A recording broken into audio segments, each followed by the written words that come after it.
Hi friends, ಎಲ್ಲರಿಗೂ ನಮಸ್ಕಾರ. ದೇವಿ ಭಕ್ತಿ ಯೂಟ್ಯೂಬ್ ಚಾನಲ್ಗೆ ಸ್ವಾಗತ. ಹಣ, ಆಸ್ತಿ, ಸಂಪತ್ತು, ಐಶ್ವರ್ಯ ಯಾರಿಗೆಲ್ಲ ಬೇಡ, ಎಲ್ಲರಿಗೂ ಬೇಕೇ ಬೇಕು. ಈ ಹಣ, ಆಸ್ತಿ, ಸಂಪತ್ತನ್ನು ಹೆಚ್ಚಿಸುವಂತಹ ಕೆಲವೊಂದು ಮಂತ್ರಗಳ ಬಗ್ಗೆ ತಿಳಿಸ್ಬೇಕು ಅಂದ್ಕೊಂಡಿದ್ದೀನಿ. ಇದುವರೆಗೂ ಯಾರೆಲ್ಲ ನನ್ನ ಚಾನಲ್ನ ಸಬ್ಸ್ಕ್ರೈಬ್ ಮಾಡದೆ ನೋಡ್ತೀರಾ, ಪ್ರತಿಯೊಬ್ಬರು ಸಬ್ಸ್ಕ್ರೈಬ್ ಮಾಡಬೇಕು ಅಂತ ಕೇಳ್ಕೊತಾ ಇದ್ದೀನಿ.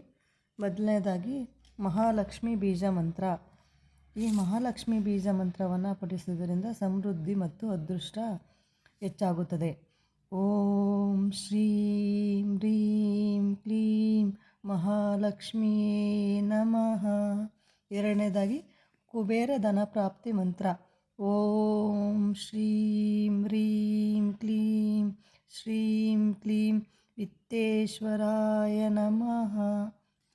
ಈ ಮಂತ್ರವನ್ನು ಪಠಿಸುವುದರಿಂದ ವ್ಯಾಪಾರದಲ್ಲಿ ಲಾಭ ಮತ್ತು ಆರ್ಥಿಕ ಅಡೆತಡೆಗಳ ನಿವಾರಣೆಯಾಗುತ್ತದೆ. ಮೂರನೆಯದಾಗಿ ಲಕ್ಷ್ಮೀ ಗಾಯತ್ರಿ ಮಂತ್ರ.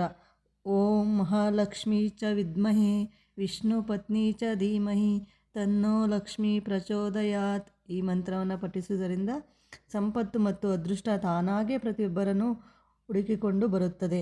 ಮತ್ತು ಕೊನೆಯದಾಗಿ ಶುಕ್ರ ಮಂತ್ರ. ಓಂ ದ್ರಾಂ ದ್ರೀಂ ದ್ರೌಂ ಸಹ ಶುಕ್ರಾಯ ನಮಃ. ಈ ಮಂತ್ರವನ್ನು ಪಠಿಸುವುದರಿಂದ ಸೌಂದರ್ಯ ಮತ್ತು ಐಶ್ವರ್ಯ ಅನ್ನೋದು ಹೆಚ್ಚಾಗುತ್ತದೆ. ಈ ಮಂತ್ರವನ್ನು ಪ್ರತಿ ಶುಕ್ರವಾರದಂದು ಪಠಿಸೋದು ತುಂಬ ಸೂಕ್ತ. ಇದುವರೆಗೆ ಯಾವುದೆಲ್ಲ ಮಂತ್ರವನ್ನು ತಿಳಿಸಿದ್ದೀನಿ ಅವನ್ನೆಲ್ಲ ಬೆಳಗ್ಗೆ ಅಥವಾ ಸಂಜೆ ಸ್ನಾನದ ನಂತರ ಶುದ್ಧ ಮನಸ್ಸಿನಿಂದ ಲಕ್ಷ್ಮಿ ಅಥವಾ ಕುಬೇರನ ಮುಂದೆ ದೀಪವನ್ನು ಬೆಳಗಿಸಿ ಪೂರ್ವಾಭಿಮುಖವಾಗಿ ಕುಳಿತು ಈ ಮಂತ್ರಗಳನ್ನು 8 ಬಾರಿ ಜಪಮಾಲೆಯೊಂದಿಗೆ ಪಠಿಸುವುದರಿಂದ ನಮ್ಮ ಕಷ್ಟಗಳೆಲ್ಲ ತೀರಿ ನಮಗೆ ಅಷ್ಟೈಶ್ವರ್ಯವು ಒಲಿದು ಬರುತ್ತದೆ. ಥ್ಯಾಂಕ್ ಯು ಫಾರ್ ವಾಚಿಂಗ್ ದೇವಿ ಭಕ್ತಿ ಯೂಟ್ಯೂಬ್ ಚಾನಲ್.